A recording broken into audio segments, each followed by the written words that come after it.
in the state of Pennsylvania, you pay about 56 cents per gallon in taxes. 18 cents of that goes to the federal government, and who knows what they do with it. The rest goes to the state, and the state refunds a percentage of that back to the municipalities to maintain streets and roads. Those funds need to be used for street-related things. We can, for instance, this summer we painted a lot of the curbs and so forth.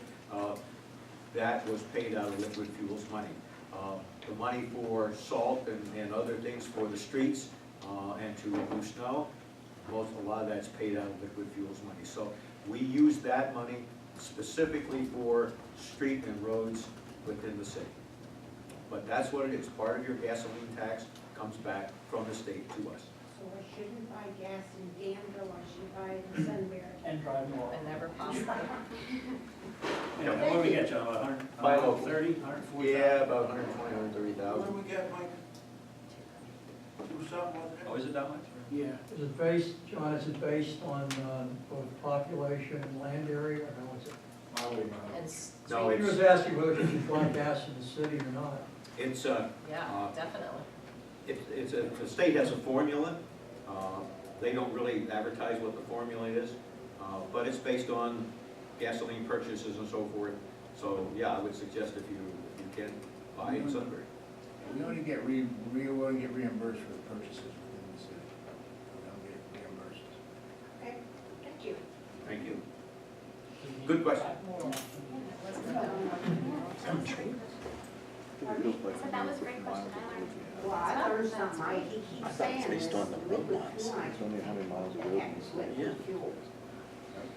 But again, like John said, it only specifically has to be used for the streets. You can't go build something with it.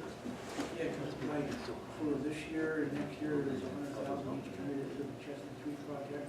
For this year and the following year, $50,000 each for the reflood of the sweeper, so for the 400-some thousand in the next 2 years,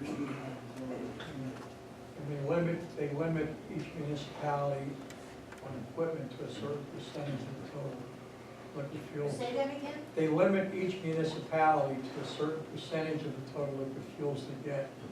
Because years ago, there were townships of them just buying equipment like anything and we're putting it on the roads. And we can't use that to buy a police cruiser. Have to use it like we bought a Sweet Street. Right. Street, Limits on the use. can't talk tonight either, but, Spit it in the wall, we can read it. yeah. So, anyway, but we did, the street sweeper that we have now needs to be refurbished, and so we could use the funds for that. Thank you. Any other Once things? they stockpile money Yeah. for a couple of years in a row for the equipment. Right. Any other comment? Could I ask you some questions about the budget as well? Yes, sir. First of all, are you showing losses for next year for the snack bar in your budget? Snack bar is a concern. We are looking at the snack bar. The snack bar is not profitable, and it's basically more of a service. There's some concern about that. We've looked at the staffing at the snack bar. Probably some of that staffing will be cut. If you have to wait in line 2 or 3 deep at the snack bar, so, you know, we wait in line at Walmart and we wait in line at the grocery store, they have to wait in line at the snack bar. But the snack bar is a money loser, and we are aware of that, and we have already in discussions as to how we can trim that. What losses are you showing for next year? Pardon? What losses are you showing for next year in the budget? I don't have those numbers before me tonight, but the snack bar has been a money loser the last couple of years. Why don't you get in vending machines and close the snack bar? That's a good idea. We have to- And that will get rid of the problem with wages and control inventory much better. You can get some money back from it. Yeah, I've already bought the vending machines. We own them.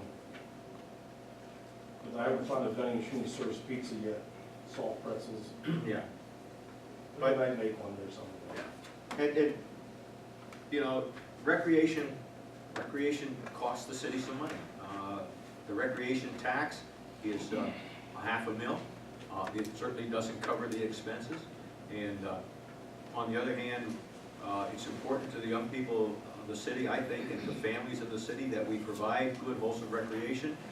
If we don't find or provide something for the kids to do, they'll find something to do on their own, and it probably won't be something we like. So maybe it's good enough that the city and the citizens of Sunbury continue to support recreation, at least to some degree, so that the kids have some good, healthy things to do. But you are right about the snack bar. Yeah, I agree with that, but the other thing regarding recreation, I mean, I'm looking at the sports complex. I mean, nothing comes back to the city for all the money goes into that sports complex. Not 1 cent comes back, and yet there's tournaments being run every year with a huge amount of money coming in, and not 1 cent comes back to the city coffers. What's your suggestion? There should be, the ASA should pay for the use of the sports complex. Pay a reasonable amount of money, look at the expense involved in keeping it to the level it's at. Well, Mr. Lamb, they do put money back into it, they buy materials and so forth, that sports complex. Well, when I saw last year that even the infield dirt was being paid for by the city. No, that's not true. Well, I've seen invoices to the city for that. Yeah, we buy it through them as a tax exempt. Then they reimburse us for it. The ASA, either the boys baseball program or the girls softball program pays for that. The dugouts that are up there, they've just built within the last 2 years.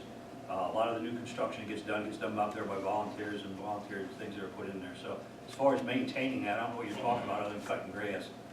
So how much money is the ASA making from its tournaments every year?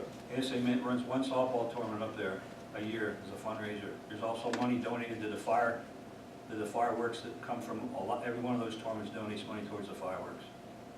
And that's it. And And Mr. Lamb, going to last year's tournament was 3 or 4 tournaments up there. Baseball runs tournaments, the softball runs, the leagues run tournaments. The ASA doesn't run tournaments. The ASA runs one tournament a year, that's the Hall of Fame tournament. Okay, well, all these organizations, how much money they're putting back into the city? They all put money back in it. Who do you think, how do you think the kids get to play baseball and softball? That baseball and softball program is about a $75,000 program. The city of Sunbury gives them $2,000. So they use that money that they do so kids can get to play baseball for $30 and $40 a year and get to play softball and get to participate in our facilities. If not, if not, you drop all that and you go to the kids and say, okay, here's what it is, here's the deal, it's gonna cost each $200 to play. How many kids do you think are gonna play baseball and softball? Well, None. the teams are paying more than ever for the tournaments. I think it was $350. Yeah, and the money that gets made goes back to the kids. That's how we buy uniforms for the kids. That's how you buy baseballs for the kids. How many kids you think don't own their own glove, don't own their own bat? And a bat nowadays is $200. You don't buy bats like $12 like we did when we were kids. Those days are long over with. Well, there's kids out collecting money at the market house recently for softball kit. That was just last summer there, so. Well, yeah, they don't do it for softball, but they do it for baseball, and they probably raise a couple $1,000s. I just told you, you can go to a city, I'm sure you never went to a recreation meeting. If you go to a recreation meeting, you can find a budget there from the baseball and the softball program, and I'm telling you, last year's was like $75,000 for each of them that they had to raise. That's paying umpires, that's uniforms, that's everything that they do. That's a lot, takes a lot of money to run 400 or 500 kids through a program. I'm personally proud of that. I think we have the best program in the area, and the kids get the chance to play. A lot of kids don't play, like I said, because look at the high schools that go out and charge kids $200, $300 to play. So the kids don't play. Well, who does that help? That doesn't help anybody. My grandchildren live in Warminster. It costs them $400 a piece to play Little League baseball down there. It costs them $400 a piece to play soccer down there, that they gotta take out of their own pocket to pay to participate. And we all have scholarships. There's some kids that play ball don't pay a thing. We don't make an issue out of that. There's some people that can't afford that. We don't turn any kid down to the city somewhere who wants to play baseball or softball. There's ways that we'll let you, if your child wants to play or your grandchild wants to play, we're gonna find a way for them to play in the city of Sunbury. Going back to providing food services for the recreation, what about inviting vendors like you do for the summer festival to participate, where they would be paying a fee to the city to participate in, having their vendor trucks there? You talking about the rink? Excuse me? You're talking about the rink and the pool? I'm trying to participate in the conversation that everyone's having about the baseball field and closing out the snack bar. And there was a suggestion about vending machines. So I'm saying instead of vending machines, to advertise like you do for the summer festival, vendors who might want to participate, and that way you're charging them a fee. I know it's not a lot, but at least they're paying you to participate. You could start out saying $25 or $35 to have your vending, to have your truck there, and then maybe take a percentage of whatever income they make from serving their foods. I believe, Mrs. Russell, I believe the concession stand is bid out, and I want to say, for lack of a better way of putting it, there is a private business or concern that runs that concession stand at the ball field in the summertime. Right, they did it, and they're looking forward to next year. And they buy the material, they do everything, and we get a percentage of what they make at the concession stands. Now, that is all the Quadrilly complex, am I correct in what I'm saying there, David? Right, but that money, again, that goes back into that 75,000. Right. If there's a baseball tournament, outdoor softball tournament, and there's, like, for the big tournaments, we bring people in. Now, this is separated from the rink and pool now. Yeah. When they have the tournaments, people come up there, but they usually just, the money they get, again, ends up going back to the kids program to help support the kids program. There's, yes, the city really doesn't I have. believe what Mr. Lamb was talking about, the vending machines was inside the rink and the pool area, Right, is that's that why I correct? think, that's what I thought. Okay, I didn't understand. That's the difference there. Thank you. If I were to make that, like say I would go to you and say, let me run a concession stand and I will pay you a percentage. Well, that's what they do, that's what I'm saying. At the The swimming Quadrilly. pool. You talking about in the, I'm talking about. Oh, the rink, again, the rink, I don't. Jan, 2 years ago, we advertised, we got nobody interested in it. Oh, okay. Then we looked for volunteers, and we're still looking for volunteers, Mr. Lamb, to work the concession stand, cut down on labor costs. And there was nobody volunteered. Got you, okay. And I'll speak for my son, who's a 10-year-old now. So he go up there sometimes all day, and he won't eat nothing. And I don't think per se that, you know, Jim's defense, it's not like going to an Applebee's where you're gonna sell $50,000 worth of food a day. You know, somebody might grab a bag of chips and a soda and right back in the pool. So, probably the wrong thing you guys wanna hear, but if the city's gonna take a loss, I'm for that. Because in the summertime at the pool, have you guys seen how many kids are up there? In the wintertime when they're skating, what would they be doing if they weren't up there? Same with the ball fields, what would they be doing? Yeah. They'd probably be getting in trouble.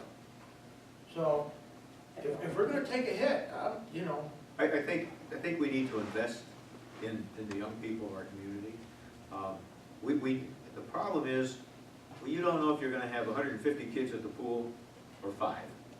So you have to have staff, okay? What we're not good at doing is sending staff home if we have 5 kids at the pool. You know, you get a beautiful sunny day, it's packed. You get a cool cloudy day, and not so much. And it's hard, you know, it's a challenge for Jim's department to have the appropriate number of people there. If we were, you know, if we were clairvoyant or whatever, and we knew it was gonna be cloudy and only 16 kids were coming to the pool, we'd only have 1 lifeguard out that day, and we'd only have a couple people to snack for. But when we go to bed tonight, despite what the Weather Channel says, it may be sunny tomorrow and it may not. And so you have to have enough people there. So you have to have a couple of lifeguards, and you have to have, you know, 2 or 3 people or 4 people at the snack bar.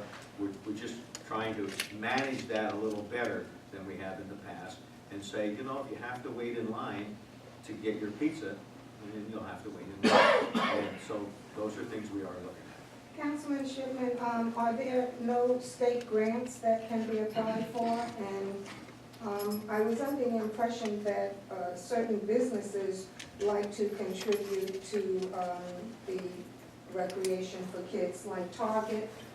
You might be able to apply for a grant with them to help defer any expenses. That's not an area that I've looked into. I appreciate this I know, suggestion. I can speak like Target. Target gets involved in the community, but it's more like the National Night Out than it is on an ongoing basis.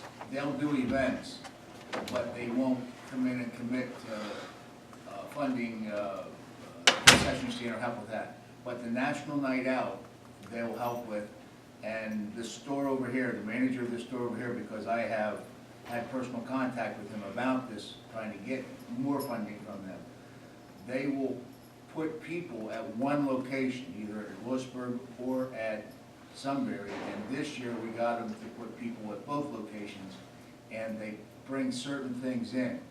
But that's the limit. They cannot arbitrarily say, we're going to fund your pool or help fund your pool this summer.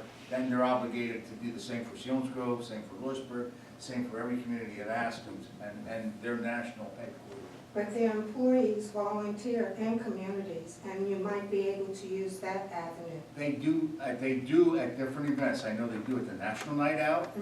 I knew that they help at the Riverfest. Target has employees helping out, volunteering at the Riverfest. And I don't know if there's any other functions that they offer, they help out during the year. But as far as, we're not the only community, like I say, they do that volunteering throughout the community. And there's a certain amount of people that will volunteer, and they're not going to do it continually in one location. They're going to move around.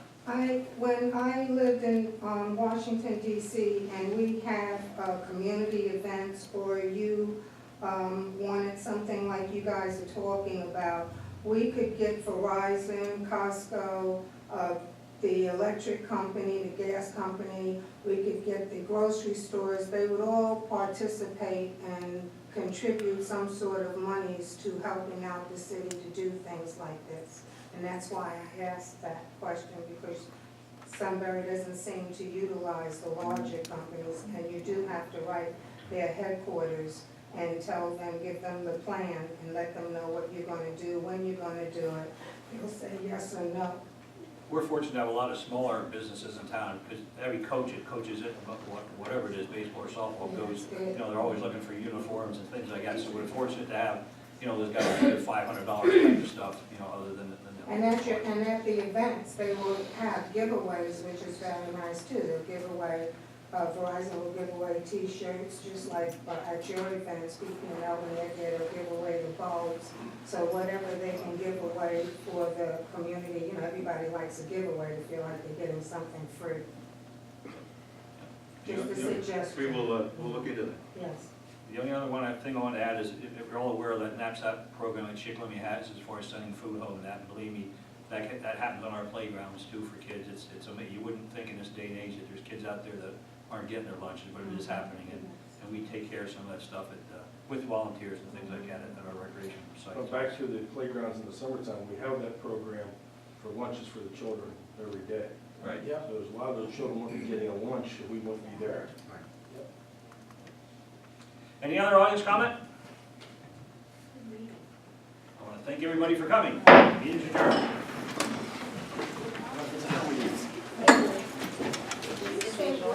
That's a good point, yes. Yeah. That's what I was trying to walk back. Yeah. This is smaller than